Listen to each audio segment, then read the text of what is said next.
ಇವತ್ತಿನ ಈ ಕಾರ್ಯಕ್ರಮಕ್ಕೆ ಬರಬೇಕು ಅಂತ ಶಿವಪ್ಪನವರು ಹೇಳಿದಾಗ ನಾನು ಹೇಳಿದೆ, ರೈತರು ಹುಡುಗಾಗಿನಿಂದ ಹೋರಾಟ ಮಾಡದೆ ಅವರಿಗೆ ಕಸುವಾಗೋಗಿದೆ.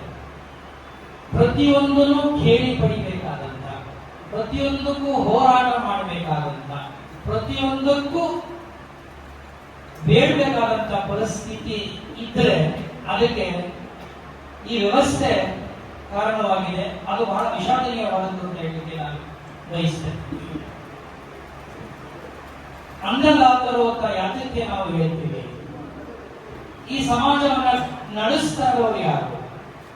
ಈ ಸಮಾಜಕ್ಕೆ ಜೀವ ಮತ್ತು ಜೀವನಾಡಿಯಾಗಿ ನಡೆಸ್ತಾ ಇರ್ತಕ್ಕಂಥ ಈ ಸಮುದಾಯ ಯಾತಕ್ಕೆ ಇನ್ನುವೇ ಸಂಕಷ್ಟದಲ್ಲಿದೆ, ಪದೇ ಪದೇ ಸಂಕಷ್ಟಕ್ಕೆ ಒಳಗಾಗ್ತಾ ಇದೆ ಅನ್ನೋದು ಕೂಡ ವಿಚಾರ ಮಾಡಬೇಕಾದ ಸಂದರ್ಭ ಇವತ್ತು ಅಂತ ನಾನು ಹೇಳಲಿಕ್ಕೆ ಬಯಸ್ತೇನೆ. ಅನೇಕ ಸವಾಲುಗಳಿರೋದು ಸತ್ಯ, ಅನೇಕ ಸಮಸ್ಯೆಗಳಿರೋದು ಕೂಡ ಸತ್ಯ.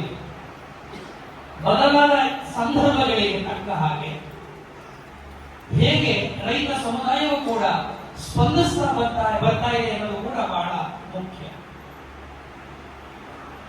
1970ರ ನಂತರ 80ರ ನಂತರದಲ್ಲಿ ಹುಟ್ಟಿದಂತ ಈ ಚಳುವಳಿ ಹೇಗೆ ಕರ್ನಾಟಕ ರಾಜ್ಯದಲ್ಲಿ ಬಹಳ ದೊಡ್ಡ ದೈತ್ಯಕಾರವಾಗಿ ಒಂದು ಶಕ್ತಿಯಾಗಿ, ಒಂದು ಕಾಲದಲ್ಲಿ ನಾವೆಲ್ಲ ವಿದ್ಯಾರ್ಥಿಗಳಾಗಿರುವಾಗ ರೈತ ಚಳುವಳಿ ಅಂತಂದ್ರೆ, ದಲಿತ ಚಳುವಳಿ ಅಂತಂದ್ರೆ ಇಡೀ ಆಡಳಿತ ವರ್ಗ ಬದಲಾಗುತ್ತಾ ಇದೆ.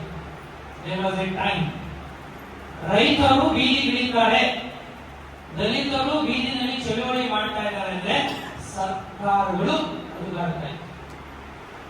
ಅದು ರೈತ ಸಮುದಾಯದ ತಾಕತ್ತು, ಅದು ಅವರ ಅಸ್ಮಿತೆ ಕೂಡ ಆಗಿತ್ತು ಅಂತ ಹೇಳಿ ಬಯಸ್ತೇನೆ.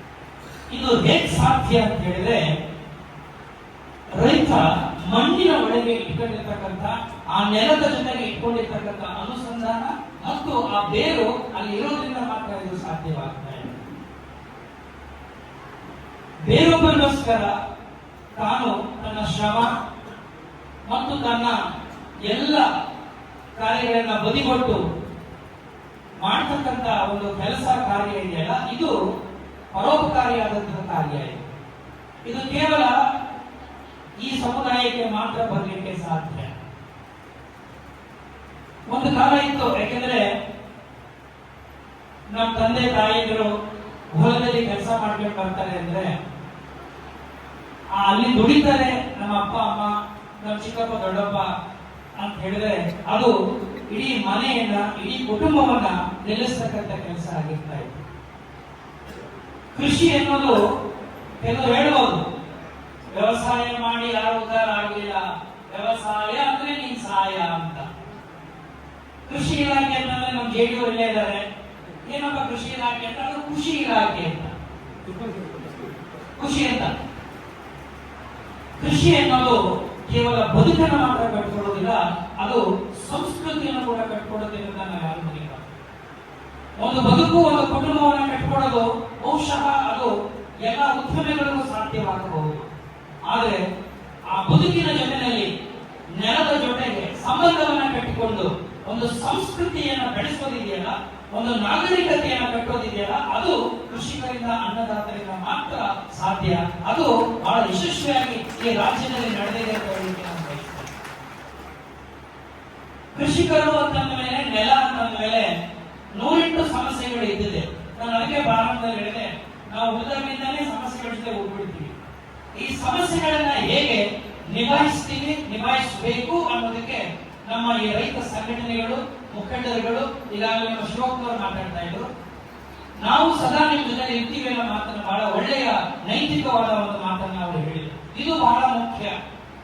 ಇವತ್ತು ನಮ್ಮ ರೈತನಿಗೆ ಬೇಕಾಗಿರ್ತಕ್ಕಂಥದ್ದು ಈ ಮನಸ್ಥೈರ್ಯವನ್ನ, ನೈತಿಕ ಸ್ಥೈರ್ಯವನ್ನ ತುಂಬತಕ್ಕಂಥ ಆಡಳಿತ ಯಂತ್ರ ಮತ್ತು ಮುಖಂಡತ್ವ ಮತ್ತು ನಾಯಕತ್ವ. ಬಹಳ ಹೆಮ್ಮೆಯ ಸಂತೋಷದ ವಿಚಾರ ಏನಂತಂದ್ರೆ, ನಮ್ಮ ಜಿಲ್ಲೆಯಲ್ಲಿ ನಮಗೆಲ್ಲ ಗೊತ್ತಿದೆ, ಇಲ್ಲಿ ನದಿ ವ್ಯವಸ್ಥೆ ಇಲ್ಲ ಅಲ್ವಾ? ನದಿ ಇಲ್ಲ ನಮಗೆ. ನದಿ ವ್ಯವಸ್ಥೆ, ನದಿ ಇಲ್ಲದೆ ಹೋದ್ರು, ಶಾಶ್ವತವಾದಂತಹ ನೀರಾವರಿಯ ಯೋಜನೆಗಳು ಇಲ್ಲದೆ ಹೋದ್ರು ಕೂಡ ಇಡೀ ಜಿಲ್ಲೆಯ ಜೀವನಾಡಿಯಾಗಿ